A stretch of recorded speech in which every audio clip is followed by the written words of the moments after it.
நமஸ்தே. இப்போ நாம் சம்ஸ்கிருதத்தில் வினைச்சொற்களை பயன்படுத்தி எவ்வாறு வாக்கியங்களை அமைப்பது அப்படின்னு எளிமையான முறையில் பார்க்க போகிறோம். முதல்ல நம்ம வினைச்சொற்களை பார்த்துக்கோம். காததி, பிப்பதி, பட்டதி, लिखति, शृणोति, पश्यति, उपविशति, उत्तिष्ठति, क्रीडति, नमति. இப்போ நாம் வினைச்சொற்களை பயன்படுத்தி வாக்கியங்களை எப்படி அமைப்பது அப்படின்னு சொல்லி, ஆண்பாலில் வாக்கியம் எப்படி அமைப்பது, பெண்பாலில் வாக்கியம் எப்படி அமைப்பது என்று இரண்டையுமே பார்க்க போகிறோம். ரமேசஹ காததி, ரமேசஹ காததி, ரமேசஹ காததி.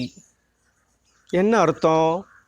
ரமேஷ் சாப்பிடுகிறான், ரமேஷ் சாப்பிடுகிறான். இதையே பெண்பாலில் பார்க்கலாமா? ராதிகா காததி, ராதிகா காததி, ராதிகா காததி, ராதிகா சாப்பிடுகிறாள், ராதிகா சாப்பிடுகிறாள். ரமேசஹ பிப்பதி, ரமேசஹ பிப்பதி, ரமேசஹ பிப்பதி. ரமேஷ் குடிக்கிறான், ரமேஷ் குடிக்கிறான். ராதிகா பிப்பதி, ராதிகா பிப்பதி, ராதிகா பிப்பதி. ராதிகா குடிக்கிறாள், ராதிகா குடிக்கிறாள். ரமேசஹ பட்டதி, ரமேசஹ பட்டதி, ரமேசஹ பட்டதி.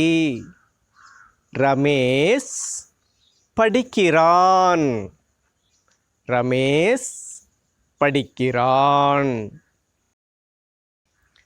ராதிகா பட்டதி, ராதிகா பட்டதி, ராதிகா பட்டதி.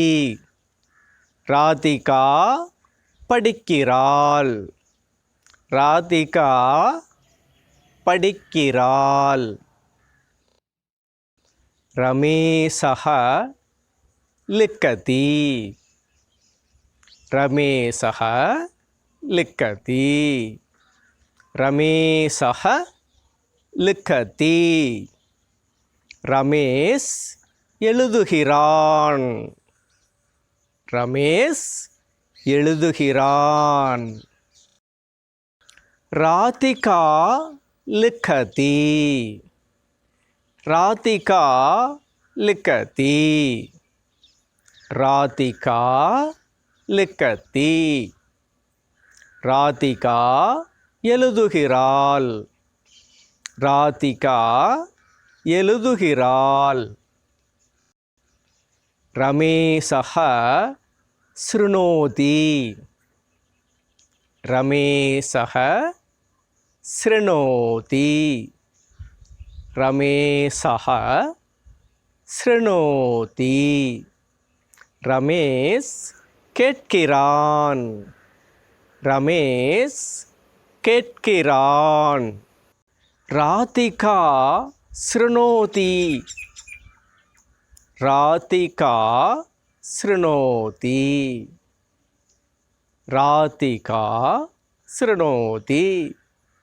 ராதிகா கேட்கிறாள். ராதிகா கேட்கிறாள். ரமேசஹ பஷ்யதி. ரமேசஹ பஷ்யதி. ரமேசஹ பஷ்யதி. ரமேஷ் பார்க்கிறான். ரமேஷ் பார்க்கிறான். ராதிகா பஷ்யதி. ராதிகா பஷ்யதி. ராதிகா பஷ்யதி. ராதிகா பார்க்கிறாள். ரமேசஹ உபவிசதி. ரமேசஹ உபவிசதி. ரமேஷ் உட்காருகிறான். ரமேஷ் உட்காருகிறான். ரமேசஹ உத்திஷ்டதி. ரமேசஹ உத்திஷ்டதி. ரமேஷ் எழுந்திருக்கிறான். ரமேஷ் எழுந்திருக்கிறான். ராதிகா உபவிசதி. ராதிகா உபவிசதி. ராதிகா உட்காருகிறாள். ராதிகா உட்காருகிறாள். ராதிகா உத்திஷ்டதி. ராதிகா உத்திஷ்டதி. ராதிகா எழுந்திருக்கிறாள். ராதிகா எழுந்திருக்கிறாள். ரமேசஹ क्रीडति. रमेशः क्रीडति. रमेशः क्रीडति. ரமேஷ் விளையாடுகிறான். ரமேஷ் விளையாடுகிறான். ராதிகா क्रीडति. ராதிகா क्रीडति. ராதிகா क्रीडति. ராதிகா விளையாடுகிறாள். ராதிகா விளையாடுகிறாள். ரமேசஹ நமதி. ரமேசஹ நமதி. ரமேசஹ நமதி. ரமேஷ் வணங்குகிறான். ரமேஷ் வணங்குகிறான். ராதிகா நமதி. ராதிகா நமதி. ராதிகா நமதி. ராதிகா வணங்குகிறாள். ராதிகா வணங்குகிறாள்.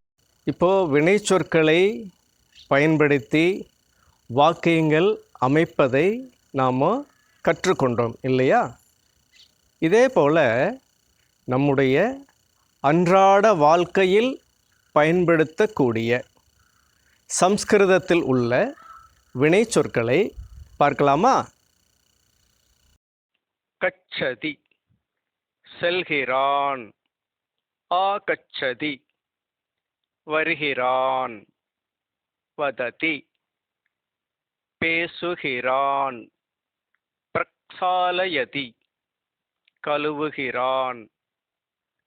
பததி விழுகிறான்.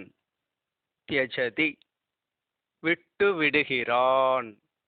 ததாதி கொடுக்கிறான். நயதி கொண்டு செல்கிறான். ஸ்வீகரோதி எடுக்கிறான். ஸ்தாபயதி வைக்கிறான்.